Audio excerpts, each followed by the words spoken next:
John Tucker. Why does she say it like that? I don't know. She's giving her all. John Tucker. I'm dating John Tucker.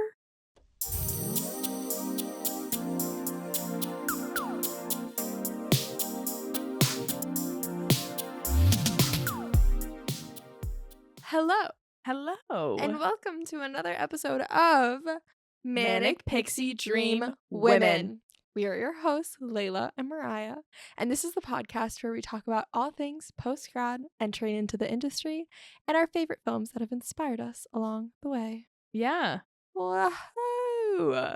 This week, we're in for a thrilling ride, Oh. an adventure, Revenge. revenge. High school. John Tucker must die. But he didn't. He didn't, and He lived.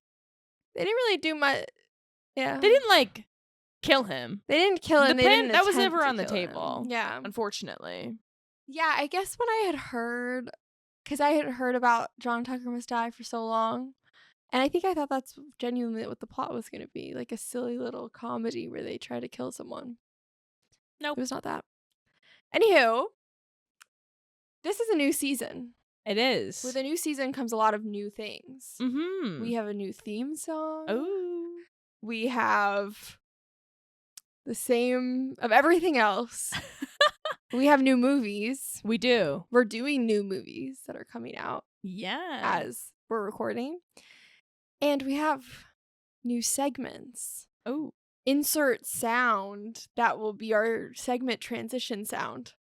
It's like but Yeah. When you hear that sound, it's time for a new segment. called The Manic and the Pixie. Dun-dun. Ta-da! So every week, we're going to be talking about the manic of the week. What's something that didn't really go up to snuff? Mm-hmm. And then the pixie of the week. What's something that was fabulous about your week? Yeah. Let's start with the manic. Okay. What was your manic? I think my manic, it's not too bad. It's not too crazy. But I definitely feel like the past couple of days I've been struggling with what's my next project? Mhm. Cause with the short film that I wrote and directed, for those who are tuning in the first time who may not know. Because we're now in post, I have a lot more free time. But that means that I need to get started on something. Yeah. And create more structure in my life. And it definitely is not this is just, I guess, going to be my life as an artist. It's Yeah. continually making things and then Setting them free like little butterflies in the wind. yeah, exactly. But it's just it kind of feels like you're back at square one of Yeah. well, now I got to start this new writing project, or now I'm going to keep auditioning. And I feel like I've also been struggling with where to spend the most amount of time. Mhm. And yeah, I don't know. That's my manic, I would say. But it is, I'm trying to have a good spin on it. It's still it's exciting. Yeah. It sucks Yeah. though, when you're I guess waiting. Cause are you in that stage where you're just waiting for the next idea to hit you, or are you just waiting to be obsessed with an idea where you have to do it? Cause you have ideas. I have ideas. I don't know. I think it's just it's not even that. It's just I feel with the short, it felt like I was so busy, but I was actively working towards something Mm-hmm. to potentially further my career and just fulfill me artistically. Yeah. And now it feels like I'm back to that same feeling of stress where every moment that I'm not doing something, I feel like I'm supposed to be doing something. Whereas Mhm. before, when we were in pre-production, I was oh, I'm working towards something. Yeah. You know what I There's no mean? deadline. There's no deadline, and there's also it just doesn't feel like I'm doing any new steps for Yeah, yeah. myself. It just feels like going back to how things were before.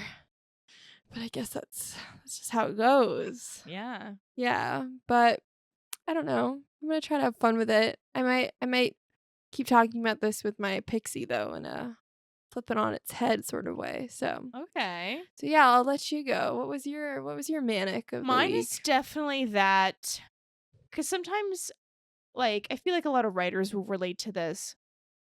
I have been needing to do edits, and I've been, like, paralyzed. I've been literally, like, I cannot open my computer and even look at it because I know what needs to be filled, like, with gaps, and I have no ideas on how to fill them. And it seems like, and I guess that just means, like, my writing process is more like I like knowing what it's going to be before. I'm not really so much of, like, let me sit down and, like, make this up on the spot. Or maybe I just also have writer's block. But, like, I literally just been like, need to do that, but I'm not doing it. Yeah, that's so So, fair. Edits are so freaking tedious, bro. yeah. So It just sucks because tedious. it's, like, stuff I have to add to the story, and I'm just like, and I don't want to. I don't want to. What is this for? Which project? My book. Okay, I see. Yeah. And that's the one that's, like, closest to being anything, Mm. which is also what's annoying because I'm like, Layla, like, there's not the time to work on your screenplay that nobody's asking for. Yeah. That's so fair. That's my favorite kind of productivity though, is procrastination and productivity where you're like, I'm just gonna work on this other thing to push off me doing the It's so fun. it's really fun. So I I'm totally like, feel that. it's like literally my brain, like, as soon as I reach that point, like that, like, over the cliff edge where I'm like, oh, don't want to go down there. Yeah. I get so many ideas. Like, I think it's like a defense mechanism. Yeah. It's like, no, we're not even gonna think about it. So let's look over here, guys. Yeah. No, I so feel that. I've been feeling that just in terms of like my regular jobs where every task, which I feel like is probably related to like my sort of like artistic like drainage right now, is like every task that I do, I'm like, I push it off for as long as humanly possible. Like it feels like my body cannot do it. Do you know what I mean? Yeah. Is that what that feels like? Yeah. Yeah. But then I feel like once you start actually doing it, it's not as bad as you thought it was. It is, but my thing is like, I can't write at home. Oh, interesting. I can't do it. What's your writing spot? I have to go to a coffee shop. Okay, yeah. Yeah. I'm the same way. I'm definitely the same way. It's just like I can be like locked in. I can't like turn on Dance Moms. Yeah. No. Yeah. So I'm the same way. I can't write at home for sure. Unless it's like late at night and I'm in bed and like I make it vibey. yeah. I just can't separate like work from it then. Because I can't go to coffee shops a lot of the time. So then I'm like, well, anyway. Pixies. Okay. Well, let me know if you need any help. Thank you. Your edits. Okay, my pixie is, I feel like I'm in a really good spot right now just in terms of my life. Like I feel like I maybe talked about this last week, like the short film that I made really tackled pretty much like every insecurity that I have ever, and it was really freaking terrifying, but I did it. Yeah. And I feel like I did it pretty successfully for myself. So that was pretty huge. So I feel like I'm kind of riding a high right now where I'm like, I could do anything. Like, especially artistically. Like I feel like, wait, was the thing that was holding me back really just my fear? yeah, exactly. Yeah. Exactly. Like I was so scared of showing people my work. I was so scared of acting in front of people, which sounds ridiculous as someone who identifies as an actor and writer. But it's how I felt. Yeah. You know what I mean? And I was so scared of like watching myself on camera, like just so many different things.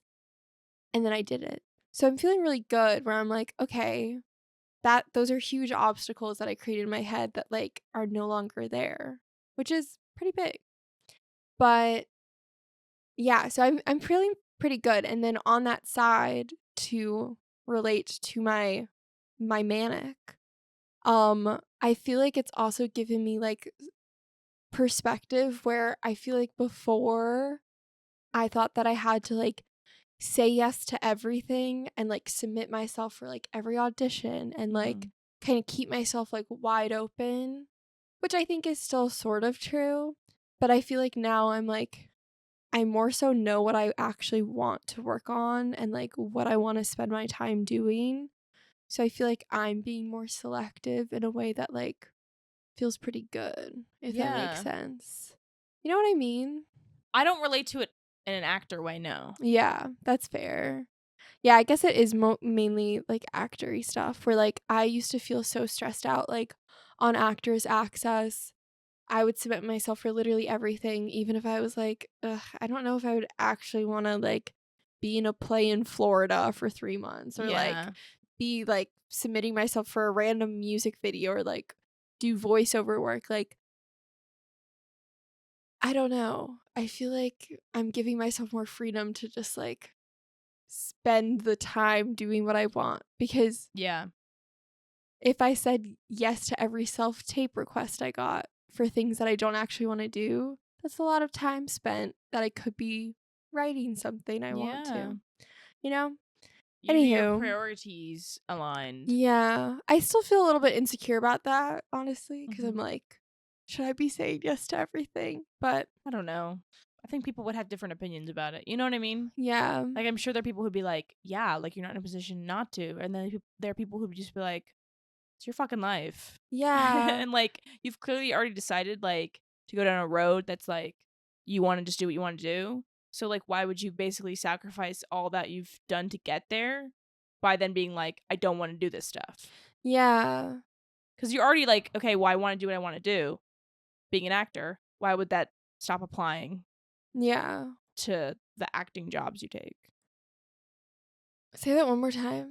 Like, you already have done so much to like get to the point where you can do what you want to do, which is be an actor. Yeah. So then why would that philosophy end when you're actively being an actor? Yeah. You want to do what you want to do. Yeah, for sure. And I feel like I think I talked to someone and they gave me really good advice that maybe some of our pixie sticks would love to hear. Love it. That's the name that you're just going with. I've just really gone with it. I actually really like it. It's cute. Thank you. But I think it was about working full time. I had this conversation with someone about just like saying yes to everything. And then they said that like saying yes is also saying no. Because if you say yes to something, that's closing the door to like other opportunities that could come your way when you're in the midst of that thing. And like that's made me feel a lot better about it, of like, if I audition for this play that's in Florida for 3 months, that's 3 months where Was I'm this not. something that came up? What? This play in Florida? There's so many random plays that in Florida? Not in Florida, but just like around America. I'm just using that as an example. But like if I did a play for 3 months, some random place, then that's 3 months that I probably won't have the time to like be auditioning for other things, writing other things, working on my own stuff. So I don't know. That makes me feel a little bit better about that. Anywho, I've been blabbing. My pixie probably has just been like, I have been, I guess it's simultaneously like linked with the procrastination, but I've sort of like let it go in terms of like, I've been so locked in on my job, and like I feel like I've been doing good because like I because also work from home, and like I'm wanting to like write during the day and stuff. I've been very like cavalier about my full-time job. The fact that just like I get away with shit that like a normal assistant would not get away with. Like when we went to see Inception, and I didn't tell my boss, and it was in like the middle of the workday basically for me. That was stressful. But so I've been just kind of like, you know what? If I'm still not doing it, so if I'm worrying about it, it's just like hurting me at work. So I've just been like, you know, I feel like I've gotten into a good rhythm at work, and like I'm like less stressed. So I feel like that's good for me, that I'm not like beating myself up about it every day. Although I should be. So I just flip that on its head. Like I kind of am like, okay, I got a little too comfortable of being like, you know, whatever, you know, it'll come to, my writing philosophy has always kind of been like, it'll come to me when it comes to me. Like, you know, I'm just gonna, you know, I get very inspired by music. I'm just gonna go like listen to music and like think about it. And I also wonder, like, because it's an older project now where I'm like, am I even inspired? Can I get inspired anymore from it? I don't know. It's going to be like, I have to really get into a headspace to work on this one, which I think is why it's been so hard. Yeah, that makes a lot of sense. So, yeah. Yeah. Well, I'm glad you're feeling good about your job. Yeah. Watching you do your job in the brief moments that I get to, it seems like you're really killing it and on top of things. Thank you. So there's that. But I also understand I'm like kind of the same way where I feel like I write, well, yeah. My favorite way of writing, which I'm sure is everyone's favorite way of writing, is just like writing with bursts of inspiration. Yeah. And it's always so annoying. It's like, just so fun when you're like, oh, I'm so inspired. Like, it feels amazing when you're writing and you're inspired. Best thing ever. And then when you're not inspired, it's like the worst thing in the world. You're just like, what's the point of any of this? Literally. Yeah. And like, I remember a professor at school was like, it's about learning how to write when you're uninspired and like having that discipline. And I'm like, bitch, that's freaking hard. Because also, like, you write worse. Yeah, 100%. 100%. So, I'm with you. Damn. So much for your pixie. There can be no pixies until I'm finished. No, but I think your philosophy is true. Like, it will come to you. It better. I gave myself a deadline. Look at that. Deadline. End of May. End of May. You've got time. Not that much. I have a lot of work to do. I believe in you. Although my aunt Yarmila did tell me that in June, she does horoscopes and she reads my birth chart sometimes. And she told me in June something was going to happen. Business related. Oh. And I'm like, cool. You better be fucking right, bitch. Which, like, it could mean a couple different things. I'm thinking it'll be on the literary side because I have, like, a lot of my short stories are out, like, on submission to a lot of places. Ooh. I'm like, I'm guessing that feels the most likely for June, considering where else I'm at in life. Well, that's exciting. I love your short stories. Thank you. That's really fun. Yeah, I force everyone to read them. And they're so good. Hey. You're such a talented writer. Hey. She is. If anyone's watching out there, leave a comment, Pixie Sticks, if you have any connections, please. Movie time. John Tucker must die. Why does she say it like that? I don't know, but I love it. I love it. I don't know why. So funny. I eat it up like this. Like a knob of corn. Yeah, like a cob. A cob. That was a rough moment for me.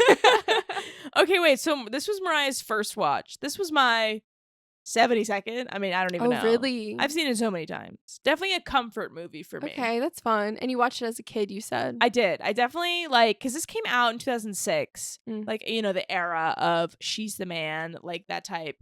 And also, funnily enough, it's loosely based on Shakespeare. Oh. It's based on The Merry Wives of Windsor. Oh. I didn't know that. I've never read that play. Me neither. Shakespeare. I think what happened is Shakespeare wrote every possible story combination. And then since then, it's just been like, let's do it. Yeah. That man. I know. Or woman. Or group Hate of to say people. it. I think it was a man. I think Shakespeare was a dude. I think just because of literally his, like, knowledge of, like, in the plays, like, his knowledge of, like, certain relationships and men that, like, women just wouldn't have had access to. I think that's why. Interesting. So funny. My little sister told me the other day she wants to be a famous writer like Shakespeare. And I was like, honey, I don't think anybody can do that. Who can reach Shakespeare's level? I don't know. It's a good question. I think that all the time about Taylor Swift. Of, like, who can ever reach Taylor Swift's level of fame? I feel like that there are Beyonce. That's true. I just meant in terms of, like, oh, you know what it is? I feel like, you know, because back then, I mean, he was, you know, fucking commissioned by you had artists being commissioned to, like, make this shit, and, like, Michelangelo was commissioned to paint, like, the Sistine Chapel ceiling. It wasn't like he just did that. He was like, can I paint it? He was, like, paid. So it's like, if we fostered that same thing, maybe we would get people who could produce, like, 1 million works of great theater. So true. That's a good point you got there. Randomly just went off that vent. I just was like, what happened to the artist commissions? They decided art was not necessary. Oh. But looking at John Tucker Must Die, I can tell you art is necessary. And I think anyone would agree with me there. John Tucker Must Die. I had a fun time. Yeah. I did have a fun time. I missed that era of movies for sure. Yeah. It was a silly little movie. It is. Yeah. I will say I love Brittany Snow. I think the cast is great. I think the cast is superb, I would say. Superb. Featuring everyone. Anti-vaxxer Jenny McCarthy. Oh, I didn't realize she was She an basically anti-vaxxer. led the movement. Oh, I didn't know that. Yeah. I just know her by face. Yeah. That's pretty much it. And she hosts, or she's a judge on The Masked She's Singer. a judge on The Masked Singer, yeah. She was That's like a pretty much Playboy it. model. I'm pretty sure. Yes, I think I did Yeah. know that. I did Which know that. also I want to paint this picture for you, because did you watch Desperate Housewives? So Jesse Metcalfe, who plays John Tucker, the titular role, he played like this sort of cabana boy in Desperate Housewives, like who's one of the housewives has an affair with. So like he's like at this era in time, he is like universally considered super fucking hot. Okay. Yeah, because to me, I'm like, I don't know who this man is. Exactly. He hasn't really done, like, he did not really do anything afterwards. Same with that blonde girl. Ariel Kibble. Yeah. She was in the After movies. Oh. She plays, like, Arden's stepmom or something. I've never seen them. Interesting. Yeah. Yeah, but I thought she slayed too. Yeah, in she was cute. Aquamarine, she slays. It's very a lot of people from that era, you know, Sophia Bush, One Tree Hill. I don't know what else Ashanti did. I don't know. I'm so sorry. I'm so sorry to everyone. This is really what I know them from. Pretty much. Brittany Like, this is how I know Snow. Sophia Bush. Yeah, I've never actually seen Sophia Bush act. I just have known her as a public figure. But they're all like very charming, and like I think they did the Yeah. whole like best friends friendship dynamic very well. Yeah, it's cute. Yeah. It's interesting to compare John Tucker Must Die with Mean Girls. Because Okay. there are a lot of similarities. Mean Girls was before, right? Mean Before. Girls was 2004? Yeah. Okay, I see. Because it's like the friends who like bring in the new girl to enact revenge. Well, they on weren't someone. friends. In John Yeah, Tucker. yeah. True. People. Popular people, I Popular guess. people. Well, and Mean Girls are not popular either. Well, the plastics are. The plastics are, but it's people. Oh, I see what you're saying. Oh, Just in you were saying general. Janice. You were saying I they was were like Janice and Ian. Ian. Yeah. I was thinking you were saying they were like the plastics enveloping Katie. Yeah, but and like even just the like Regina George when they cut her tank top. Yeah. And then like she owns it. Totally. John Tucker owns the thong. Yeah. Yeah. So, but I thought it was a fun spin on it, and I really did like. I feel like was this Brittany Snow's like first role? Definitely like first leading role, I would say. Okay, interesting. I mean, I'm just saying that. I'm I'm curious. just like guessing. I'm just curious. She's so charming and she's so cute and she's so like good at being shy. She did this role very well. Yeah, but also having the range to be the heartbreaker. Yeah, because she was in The Pacifier before this, and I think that was like one of the first few things she was in. What is The Pacifier? Oh, she's in Hairspray too, don't forget. Yeah, don't forget. Hairspray is so good. I mean, yeah, she did like some TV stuff, but this is really definitely her first lead role. Yeah. She's so pretty. Yeah. I love Penn Badgley. He's so cute. He is so the other Tucker. Yeah. I think he's, first of all, I mean, you know, face card. It's, you can't, Mariah really did not like his hair. I just personally don't find men with long hair attractive. And I feel like it's purposely just very like unkempt in a way. Yeah. Like it's not like he's like any other supposed man, to take care of it. I don't think is pulling off that hair. But that face, I think, can pull off any hair. Yeah, he's a cutie. And I do like a guy with long hair, so like I have no issue with it. It's not even his face card for me. It's like his personality. He's just it's very so like sweet. guy next door. Yeah. Like poet type of like he's like, you know how it's like there's John Tucker who's like the very hyper masculine sense of like male beauty in this era. Yeah. And then Penn Badgley definitely was like the emo boy, the thoughtful one. He listens to like alt music. Yeah. He's not like other guys. He's giving like he's basically the same character in this as in Easy A. Yeah. Like, I guess it's just sweet his archetype. boy. Yeah, he's a sweetie. He's a sweetie. And then there's You, the TV show. You. Then there's You. Yeah. And I've not You. seen You. Really? Yeah. I think you'd have fun watching Have it. you seen that clip of like, I think it's Fox News or something, and they're talking about the show You, and then someone, like the guy was like, I've never, like I was watching You the other night, blah, blah, and the woman, the host was like, we've never had a show on about that topic. What are you talking about? It was just so funny. Like, girl, we're not talking about you. Well, I was going to say, like, I just love this era of like, you know, I think obviously we grew up on these movies. So that's why a lot of us, like, we watched them when we were younger, which is why I think we revisit them. Yeah. But they're also like, obviously they're not great, whatever. Like, they're not Oscar winners. But they're better than like the equivalent of it today. Oh my god, it's so bizarre. I think we touched on this last season with something we watched. Probably Anyone But You, because we talked about that a lot last season, because it wasn't a movie. Yeah, I don't know what it is. Like, I don't understand why movies like this cannot be made. The only equivalent I can think is No Hard Feelings. But even that's like an R-rated comedy, and these are not. These are geared. These are specifically kind of targeted towards like teenagers, and maybe that's why. Maybe like the people aren't, because I think about even like Aquamarine. Yeah, how fun that was, and She's the Man, and like I think it's this culmination of like anything that had an All American Reject song in it. Yeah, that you would know. Hey, publicly shaming Mariah for not knowing the All American Rejects. Okay, I know the All American Rejects. Name 3 songs. Gives You Hell. I only Name 2 know others. That's it. Okay. And I particularly am familiar with the Glee version of Gives You Hell. And that is like, I don't even know what that counts. Is it like a reverse hate crime? So a love crime? A love crime? I don't even know. That negated your point so severely it made it true. Yeah. You're like, I know them. The Glee version. I do also know the real version, because from the Glee version, I liked the real version. I'll never forget, I was going on a trip to visit a friend. Okay. And he picks me up in his car, and he had just gone through a breakup, and he was just dead silent, and then he just turns on his phone and just starts playing Gives You Hell. Yeah. Just on repeat. That's a great song. It was a beautiful moment, honestly. We had a lot of fun. I feel like my brother was also really into that song too. I feel like just like any guy relates to it a lot, which I maybe don't love. All of a sudden I hate the song. Yeah, what's that other song that was in the movie that was so... Dirty Little Secret. No, not Dirty Little Secret. The one that's like... Time After Time? No.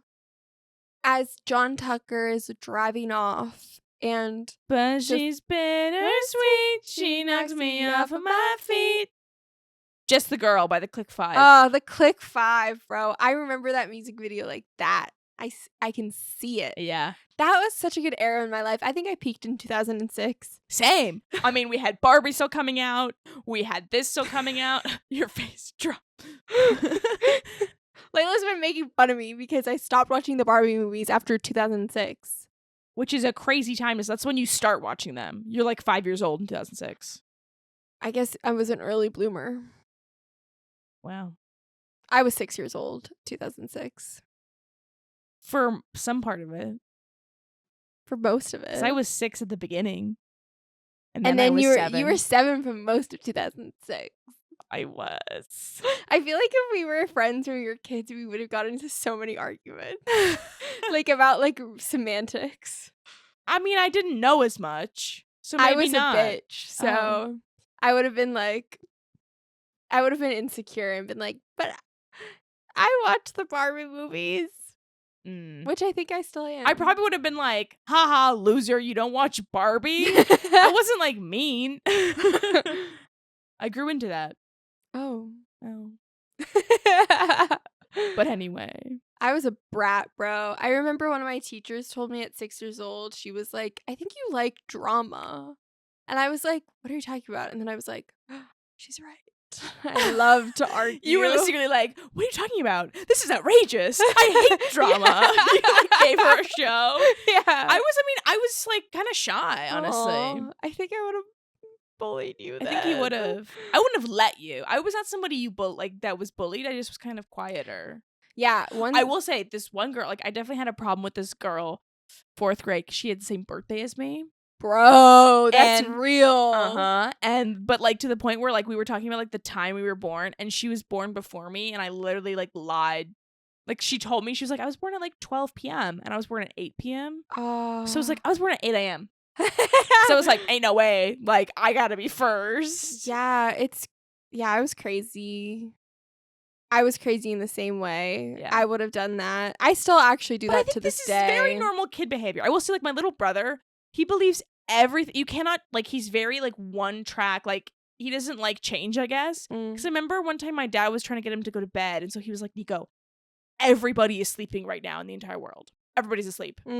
And so then the next day, like, Nico was like, was everybody asleep? Like, you know, investigating with me. And I was like, no, everybody wasn't asleep. And he was like, you're wrong. Dad said so. And I'm like, no, Nico. Like, it was such a hassle to, like, prove to him that some people were awake. Yeah. Because he was like, no, my dad, why would he lie? I was like, oh, buddy, you got a storm coming. He needs to learn to believe women. Yeah. So true. So true. Speaking of women. Yeah. Back to the original topic of conversation. Well, I was going to say, there's a crazy moment. Because I also think, like, watching it with somebody else, like, you know, as they're watching it and trying to see it through their eyes for the first time, I was kind of, like, seeing things I'd never noticed, like how crazy the sound effects are for the volleyball hitting their faces. It was like thwack, thwack, thwack. I was like, oh, that's kind of ridiculous. But also, when that scene with Penn Badgley is just so funny when he's like confronting Brittany Snow's character and like, what you're doing is so wrong. You know, I can't imagine a person who would lie to hurt people. After saying like, yeah, John does that, but it's John. You know, that's what John Tucker does. I was just like, wow. I think this is really epitomizes early 2000s high school where it's like, man does it, man. Woman does it, terrible person. I have crazy news to tell you. What? Guess what gender the screenwriter was? A man. A man. I did see that. Yeah. Also, they're making a sequel. Oh. Like, this was, like, announced recently. They were like, well, they're all unemployed. Oh. So they were like, let's get the band back together. Yeah. That's crazy. Probably will be a flop because nobody knows how to write these fucking kinds of movie anymore. Yeah. I don't know. It's so crazy to me. Like, nowadays, it would be, like, I feel like so unheard of to make a movie with this plot written by a man. Like, it would have been so I'm curious if the sequel will be different. I'm sure it'll be a man who writes it. Oh my I mean, it's God. still, a man wrote No Hard Feelings and directed No Hard Feelings. Yeah, but No Hard Feelings isn't and necessarily about being a woman. I know, but just the fact also that this was like that full frontal nudity where I was like, that's true. So they wrote that in there? That does make it feel weird. You're so right. But I feel like, yeah, with John Tucker Must Die, it's just like, it's just crazy that these men were writing movies about the experience of a teenage girl being wronged by a man and then like writing that scene in and then being like, you're a terrible person. Yeah. And John John's can just do it. John. John's just John. That's who he is. He owns up that he's a terrible person. Maybe that was the angle they were going for. Well, at least he admits it. Yeah, I also felt like the end was just so like in that same vein, like yeah, he was like, I'll be honest when he's like, yeah, girlfriend, meet my other girlfriend. Like, I'm still gonna like, be into polygamy. Yeah, he'd thrive in Bushwick right now. Like, he'd thrive 2024. in Utah. Yeah, that's true. John Tucker, you would love Sister Wives. That is crazy. There are really two types of polygamists in this world. Bushwick or Utah. Yeah, one is a polyamorous and one is like into Joseph Smith. Yeah. It's really crazy. That is crazy. Yeah, but you know what sucks about like this sequel? It's for sure just gonna be like the same exact plot, but like with her daughter. You know what I mean? It's gonna be like all of their kids. That's what, like, for some reason, that's like when they're making these sequels, their brain just goes to like, Which also, like, you don't need to make a sequel to it then. Like, just do, like, a little reboot moment or something. Because Yeah. all of what they do now is, like, here's the same exact plot, but with the children of the original movie. That's what the plot is for Freaky Friday 2. Ugh. They're making a Freaky Friday 2, insider knowledge.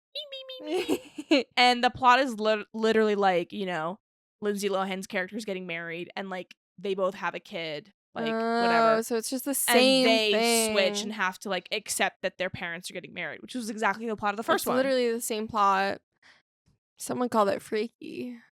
But it's just because they want the parents who are the original stars involved to bring in the old audience. Yeah. But just do it about, like, if to get the nostalgia, just keep the cast then. Yeah. And have a new story with the same cast and the same dynamic. I don't care about the kids of these characters. Yeah. And Like, we're just repeating the same story. Like, give it a spin. Yeah. Like, just, if you're going to lean into the nostalgia of it, then just do it entirely with the leads. I mean, I don't feel like there's a problem also with, like, people are all going to be in, like, their 40s. You know, they always say there's no roles for women and stuff over 40. Yeah. Give them the lead roles. It's not hard. It's really not hard. It's really not hard. I know Ashanti's with Nelly right now. I think she's pregnant. Oh, yes. I was like, why did I see her name? Yeah. She's having a baby. It's just, that's like a fun early 2000s thing of like pop singers who like just Aquamarine, JoJo. I do think next time JoJo Siwa gonna pop up in a Freaky Friday 2 or something. I think Dua Lipa's trying to do that, you know? Oh, yeah. I don't think it's working. I don't think anything, like, I think Dua Peep. I think she's about to flop. I really feel that for her. I think I will say I've never thought she had like a natural charisma. I don't think she ever had a natural charisma, but I did really enjoy her music. Same. I liked her first album quite a bit. I still like Houdini. You don't like Houdini? I don't like Houdini. I like Houdini. I come and I go. So, like, what is your rating on John Tucker Must Die? Okay. Oh, it's so funny. You were watching like 2001 when you were little, and I was not. This is what I was watching. No, but I was also watching stuff like this. But you weren't. I was watching. I was watching like Mean Girls. I was watching. What are other movies from this era? Didn't you like not see She's the Man? Or like maybe you did, but you weren't like into it. I saw it like once. Yeah. But there were other rom-coms. I loved Ella Enchanted. Those are such different vibes though. They're very wholesome. Yeah. I love Ella Enchanted. Yeah. No, there's some movie in there that I'm like, I watched all the time that was like the same. Oh, A Cinderella Story. I've seen A Cinderella Story. I liked that a lot. Okay, but like, did you rewatch it? These were like on repeat at sleepovers. Yeah, I don't know. I feel like I mainly just watch Lizzie McGuire movie? Oh, big time. Okay, yes. good. I typically watch like actual rom-coms. Not like okay, damn. I like no.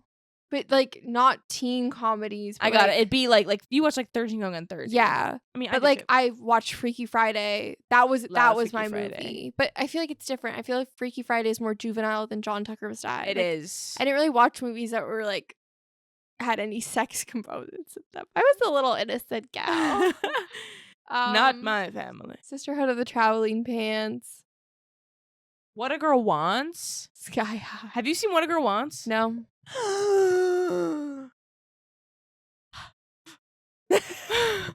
I'm fine. I think that like my family, for some reason, especially like my dad, there was this strong desire they had. I mean, I think it's just my dad. My mom, I don't think really, she probably didn't like it as much. But he definitely like was like, you know, more interested in making me an adult than like targeting like the childish movies. Like he'd be like, Layla, sit down, we're gonna watch this movie, it's so good. And it's like Signs. Not like, I mean, he did make us watch the SpongeBob SquarePants movie too, but like he definitely tried to like accelerate our growth and like expand our brains by being like, look how young you are, time to watch this movie that's way too old for you to understand. Yeah, he did that with books too, and you should. Yeah, I mean 2001: A Space Odyssey. Yeah. But I feel like that was just more like my mom wanted to watch movies she loved, and I was just kind of there. Yeah. You know what I mean? I remember I would like, I don't know. It's just a boring story. Just podcast. But basically, we would have like family movie nights, and I would get so bored of all the talking, and so I'd just go bounce a wall at like my neighbor's wall. Bounce a wall? Bounce a ball. Anywho, those were fun times, actually. I enjoyed bouncing my ball. We never did family movie nights. Oh, really? We would do it like a lot. I'm sure I would have eaten it up. I would have loved it. Popcorn, cookies. Yeah, and then my parents got divorced. Yeah. Oh, you asked me what my rating was. Oh! We really diverged. I would say, like, in all honesty, like, I had a fun time. And you give it like a 1? I'd give it like a 4 out of 10. Okay. 2 out of 5. Like, in all of cinema, this is not like... That's a crazy thing to do, though, because we were not rating the Twilight movies in all of cinema. Like, I'm not saying compare this to Interstellar. Okay, but maybe compare it to other, like, teen... Maybe we should compare, like, in the genre. Compare it to, like, other teen comedies you've seen. Let me just give my case, though. Okay. Like, Twilight, I feel like, makes more artistic choices than John Tucker Must Die. Yeah. You know what I mean? Like, the cinematography. Like, I'm also We're rating talking it about off Eclipse? You're talking about Eclipse. That makes cinematic artistic choices. More than John Tucker Must Die. I disagree. But anywho. One has a bad wig. I still think, like, okay, if I'm comparing it to, like, other... Yeah, compared to other teen comedies you've seen. I mean, the first thing that comes to mind is Mean Girls, which I feel like is a masterpiece. It really is. Don't compare it to Mean Girls. Then what am I comparing it to? I don't know. I still had a good time. I feel like it actually isn't like... I feel like there's actually humor in it. Yeah. It never really made me, like, laugh out loud, though. Yeah. Anyway. That's fair. But I did, and I had a good time. Mm-hmm. I enjoyed it. And I'm glad it's given you so much joy. Thank you. What would you rate it? 11 out of 10. No. No, I wouldn't. I don't know, because sometimes it can be hard to, separate, like, something I've just become so familiar with. Yeah. Because, like, for instance, like, She's the Man. Like, for instance, this got, like, obviously bad reviews at the time. Also because, like, men were reviewing it. Yeah. Because it's, like, and they're like, yeah, I'm not the demographic, but I didn't like it. It's like, well, then they're like, oh, my teenage daughter liked it. I'm like, interesting. Maybe we should ask her. Yeah. So it definitely, like, has risen in popularity over the years. But it's like with She's the Man, even, like, it brings me so much... Did I just say this? What? No. Okay. I literally thought I was just straight repeating myself. With She's the Man, like, it brings me so much joy that I cannot, like, objectively look at that movie. And I feel it's like Aquamarine. I'm sure it's not a great movie. I can't even tell. Because it's like, it's so familiar to me. Yeah. And I have such a fondness for it. And, like, my sister and I love putting that movie on. But I'm like, it's surpassed. Isn't that what cinema is, though? It's like the meanings it creates in your real life. Yeah, for sure. So it's like, me and my sister put on Aquamarine, and that's like, we're bonded over that. Yeah. It's about the memories. It's about, what it brings That's into what your art life. is. That is what art is. That's what cinema should be doing. 100%. If it gives you that. So in that way, 11 out of 10. Okay. Same. This is how I feel about Twilight, though. With, like, the first one almost is like, I like, can't even, like, because I have such fondness for it. Yeah. I can't, like, separate an objective view. Yeah. Which is why I think it's so different. Like, you're like, yeah, it was fine. It's meant for 14-year-olds and, like, 6-year-olds. This is how I felt during 2001: A Space Odyssey. Yeah. That's so fair. Because you, like, knew it your whole life, and I was just like, yeah, like, this is the first time I'm seeing it. I'm not into it. Yeah, which is so fair.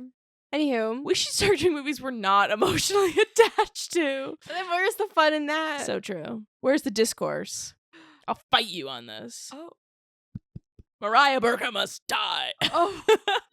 Wait, say my name the way that she says John Tucker. Mariah Burka. Thank you. That's all I wanted. You're so welcome. Do mine. Ah. Do me. Layla Sermon. Did I do it? How does it feel? Anywho. Well, next week, we're talking about a movie neither of us have seen before. So no emotional attachments here, baby. Ooh. Although I am a little bit emotionally attached I because it know. stars Olivia Hussey. I know. We're going back. We're watching the 1974 movie Black Christmas, which in my opinion is a growing cult classic. Oh, interesting. They remade it in 2018. Well, I guess we'll talk about that. I didn't even know they had remade it. Oh. And we're going to have an objective view. Yeah. We're going to talk about the frames. We're going to talk about the lighting choices. Sort of like cinematography. We're going to film bro it up. Yeah. Yeah. I'm kidding. That's not what we do. I think we're here. Incapable of talking about that, guys. Bro, the day I do that, that's a cry for help. Yeah. Please. The day I'm like, except like if the lighting's really bad, I don't have a problem. Like I'm not dissecting lighting unless I'm like, I can't fucking see. Yeah, that's so fair. Yeah. Yeah. But anywho, we'll see ya. We'll see you next week, Pixie Sticks. Pixie Sticks. Leave a comment if you're a Pixie Stick. No comments. Thanks for listening. Thank you for listening to Manic Pixie Dream Women. Theme song here.